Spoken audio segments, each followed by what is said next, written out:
Well, Stockers, I'm back after the marathon screening of Krzysztof Kieślowski's Three Colors trilogy, blue, white, and red, all in one day, one afternoon, and one evening. Courtesy of Museum of the Moving Image. These guys, right back here. My first time seeing them on the big screen, my first time seeing them back to back to back, all in 35mm in really, really beautiful prints.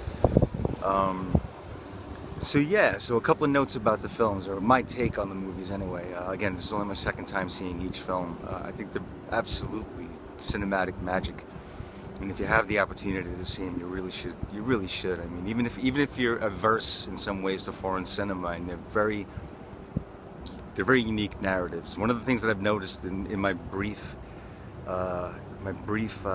exposure to Kieślowski's CV is. He's very, what's the word I'm looking for? He's very subtle in his storytelling. It seems like not much is happening on screen. And yet his pace is, if you watch his films, his pace is actually pretty brisk. The editing is pretty, brisk is the perfect word for it, I guess. It seems like scenes almost end before they're done, but when you actually re-examine the movie, the scenes are done. The scenes told you all the information that you need to know, and they're just moving along to the next piece of the puzzle that he's offering up. So the films are basically, he famously said that the films were only blue, white, and red.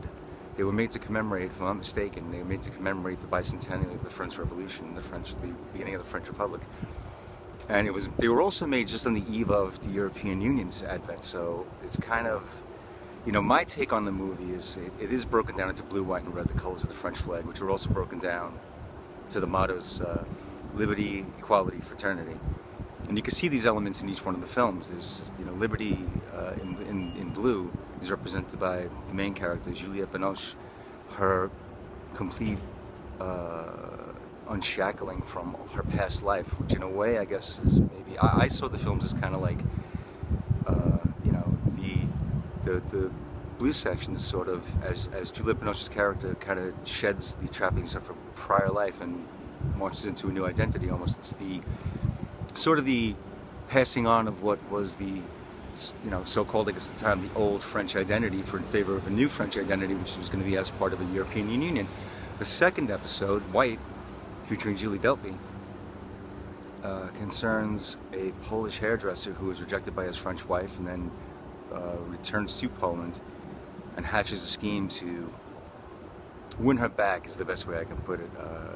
Some call it a revenge play, some call it a obsessive stalker, love affair kind of a movie.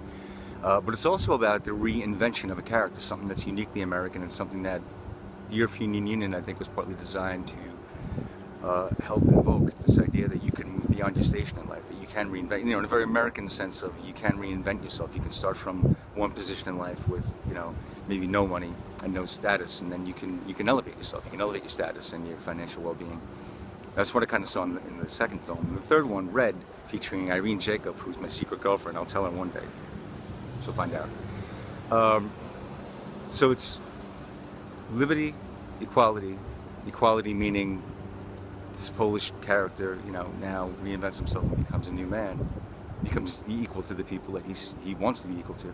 And fraternity is the last one. And it features Irene Jacob forming an unlikely friendship with an older Jean-Louis Trintignant, the Francophile without a smile, as I like to put him.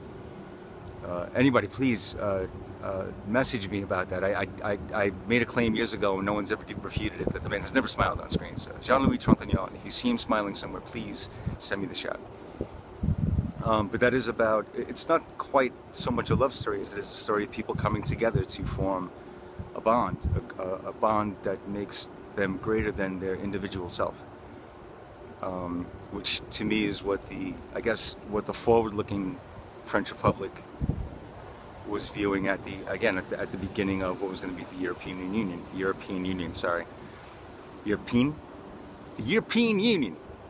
Dagnabbit. So they're all sort of a piece, and this is the first time I got to see them all, like I said, back to back to back, and you do see sort of a unifying theme that runs through all three films. They come across almost like an opera when you see them in this regard, when you see them, as all of one piece. Not just because the first film focuses on a recently deceased composer, so there is a lot of symphonic music in the first chapter in Blue. It's not so much a musical cue. The music in all the films, I'll never get the guy, I'll never pronounce his name correctly, but he was, I believe he was a frequent collaborator with Kieslowski, and he scored all 3 films, and there are different musical motifs in each of the films to complement the type of story that he was trying to tell.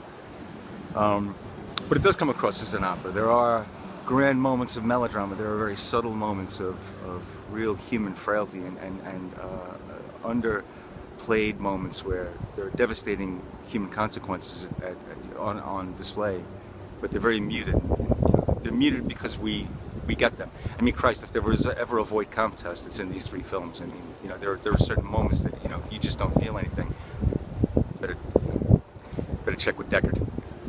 But again, they're meant to be viewed individually and as a trilogy, and this is the first time I got to see them as a trilogy, and it's just absolute magic.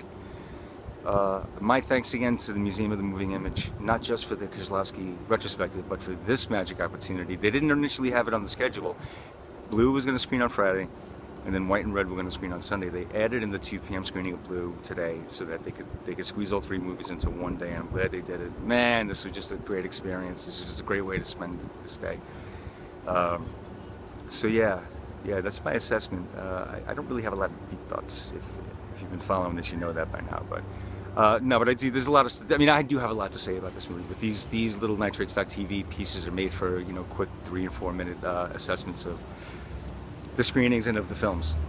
Once again, one of the great facilities to watch a movie in the 5 boroughs. If you have a Metro card, please, you know, get yourself out here. Spend a day here at this place because the facility is just incredible. They have everything, like I said earlier, they have every conceivable recorded instance of the moving image, from film, from zoetropes to film, to television, to video games. You will kill an entire day out here. There are props. They have cameras dating back from the advent of the movie camera to the modern day Vipers and Reds. They have interactive exhibitions where you can toy with the exhibits. Actually, it's a magic place. It's the Museum of the Moving Image and Story, and I'm glad I got to kill a day out here and watch 3 really beautiful films. So again, the Kieslowski retrospective, I believe, goes on for another week or 2. So check my calendar at nitratestock.net, or check the website at Museum of the Moving Image, and make it out here. Make it out here. You'll thank yourself for it. So again, this is Joseph Walsh from Nitrate Stock, signing off, and again, reminding you, stick with me, stockers.